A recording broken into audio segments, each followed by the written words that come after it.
bago nyo assemblein yung pinaka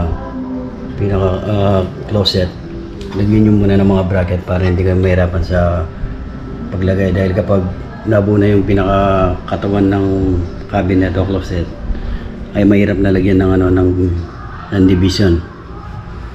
Kaya dapat nakasabay dito sa pagtayo ng katawan ng cabinet closet.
No boss, kung magpapagawa kayo ng mga closet cabinet, ay ganito lang yung papagawa nyo.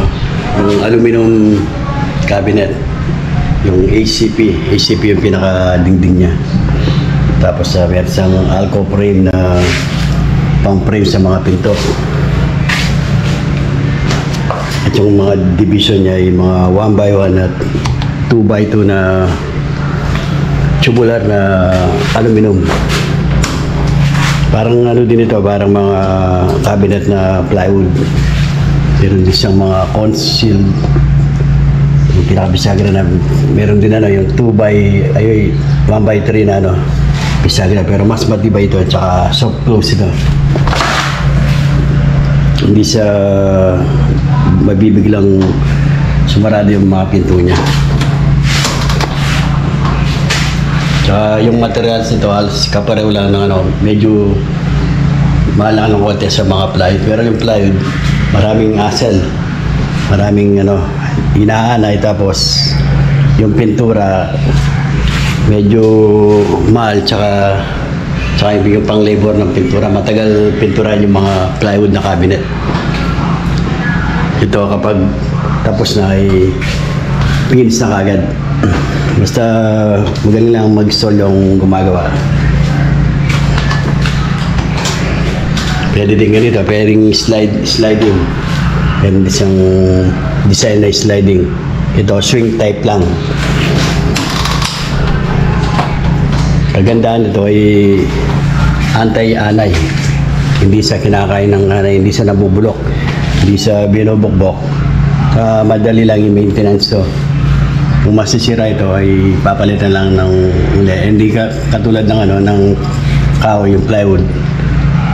Pag nasira ito, halos repair na, masisira na yung yung pinaka-pinto niya. Yung paggawa nito ay kinakailangan ng mga kagamitan tulad ng miter saw, mga drill, mga rivet lang. Tapos yung mga pagsilan. Meron din dito yung parang wala sang awang. Magsilan ka lang ng buhos sa pinangal niya para hindi pumasok yung mga langgam tsaka mga ipis. Andito ACP aluminum cladding. Yan, kahit sa mga lababo ay gumagawa rin ako ng mga cabinet na ACP rin at aluminum. Ganyan din. Pwede rin yung mga 1x3 na bisagra. Pero kasing 1x3 na bisagra, kinakailangan pa ng magnetic catches. Mas maganda yung soft close na concealed. Ito yung YP200 na analog. Yan, kahit sa ilalim ng lababo ay mas maganda ito kasi kahit mabasa hindi ka agad masisira.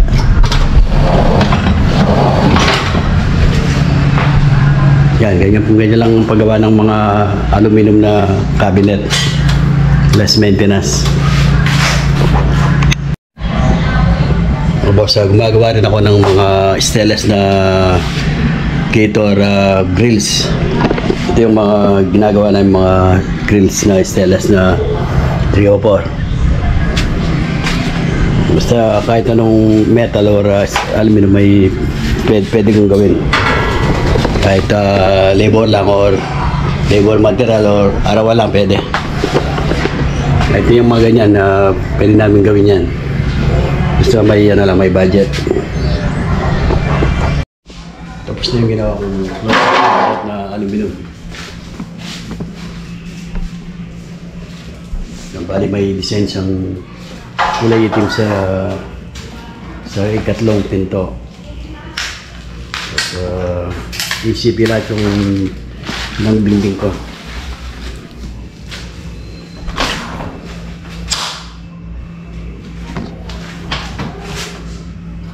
Bali may agi rin siya na stainless. Stainless yung nilagay ko na para matibay kasi yung tubong aluminum ay malambot. Dito wala nang dingding dahil nakaano na sa pader.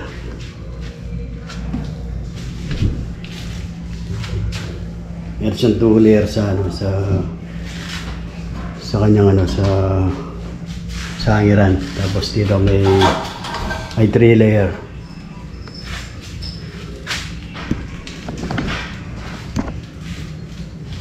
Bali ginamit ko ay YP200 na analog.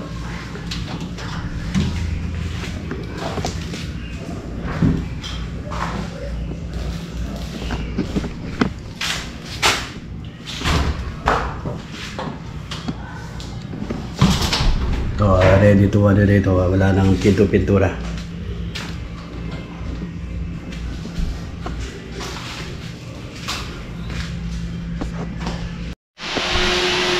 Gagabit ko na yung ginawa kong closet cabinet. Bali, ilas ko na yung pinto. Yung mga pinto niya. Hinalo ito, may lock dito. Tapos, kusang maalis. Maiwan yung pinaka partner ng conceal para hindi na alisin yung mga rivet. So yun muna yung ililibin ko muna yung tapos ipipix ko yung pinaka closet bago ko ilagay yung mga pinto niya.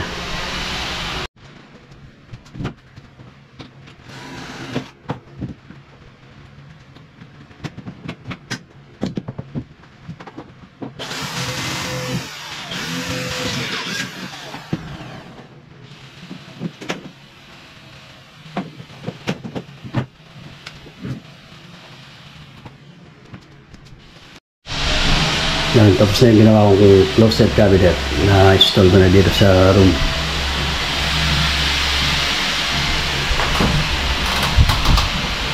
May tatlong siya, may tatlong pinto.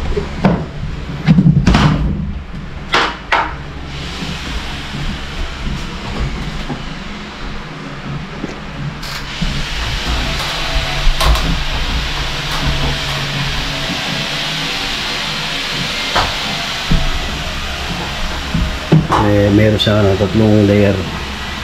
Lalagay ng mga damit. Meron siyang angiran. Yung niya ay stainless. Tapos ito na yung pinakadumi kahit na hindi mo lalagyan ng ACP. Basta nakapix dito. Tapos sisinag lang ito yung pinaka gilid niya para yung mga ipis or mga insect na hindi pumasok dito sa kabinet.